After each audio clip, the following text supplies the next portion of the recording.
Why are the Beastie Boys suing Chili's for the use of their song Sabotage?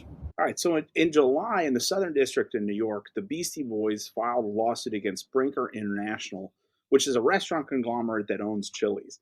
The nature of this action is that they were alleging copyright infringement and trademark infringement.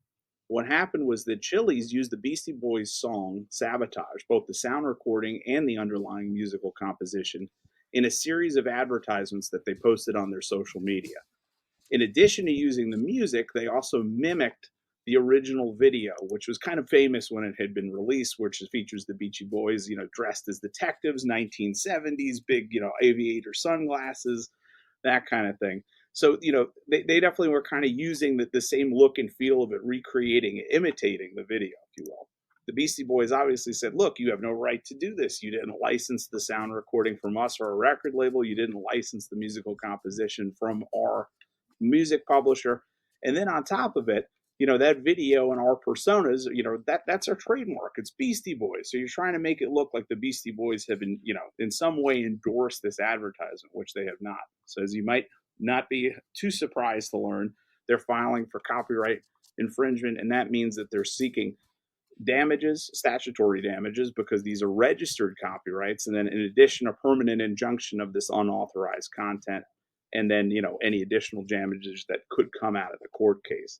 It's kind of an interesting one, though. It's a couple little things that play. Typically, right, we see a commercial advertisement that airs on television that doesn't license a recording, doesn't license from one publisher of a composition, but this is kind of a little more brazen, right?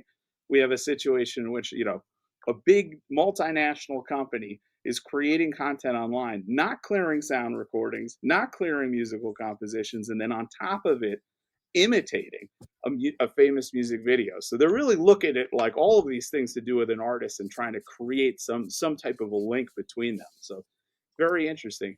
Amy, what do you think? It sounds like somebody gave these guys some pretty poor legal Well, advice. that's the thing, Max, right? A lot of these cases kind of stem from a situation like that because people who are sort of new, even new to the music business, right? That one of the first things that they usually learn about is how, there are certain exclusive rights attached to the musical compositions and the recordings. And if anyone wants to use them, they have to get a license.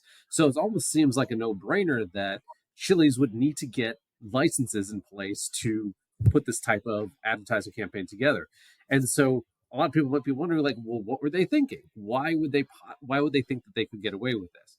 And in practice, as lawyers, we see this pop up quite often, where clients might say, "Hey, look, I want to kind of pay homage to this sort of cultural phenomenon, right? This like really famous music video that everybody knows, and it would be cool if we kind of did our own sort of version of it to promote our product." And a lot of them will say, well, look, we're making a parody. And from what we know, that there's this thing called fair use, and that parodies are okay, so we can go ahead with it without getting any licenses.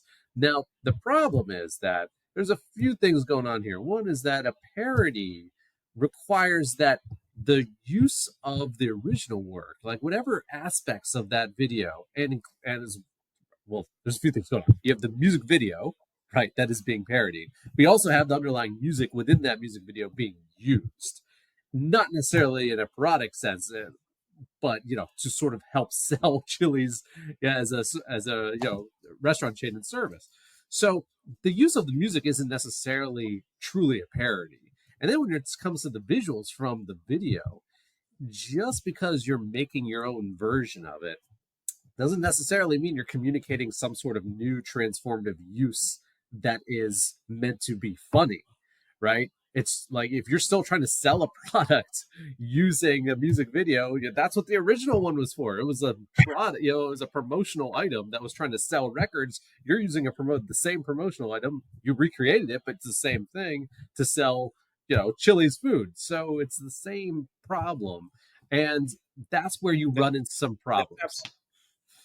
Absolutely right. And in a situation like this, you could see how somebody would say, "Oh, wouldn't it be really funny if we recreated the Sabotage video and we had characters that look like 70s, 1970s detectives running around and stealing ingredients from different Chili's locations?" The problem is exactly that, right? For it to be proper fair use, there has to be something that's transformative, something that is, public statement or comment or newsworthy.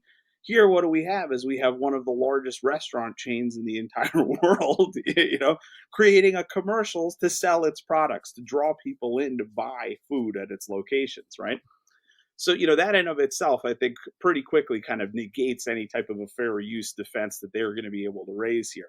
Now, when you couple that with the fact that a company like Chili's, who's run advertisements on all different platforms for a number of years, and has licensed, millions and millions of dollars worth of sound recordings and musical compositions, they should have known better that, you can't say that this is fair use when you're kind of using the idea of these characters mimicking the video, and then on top of it, using the master recording and the musical composition without getting licenses for them.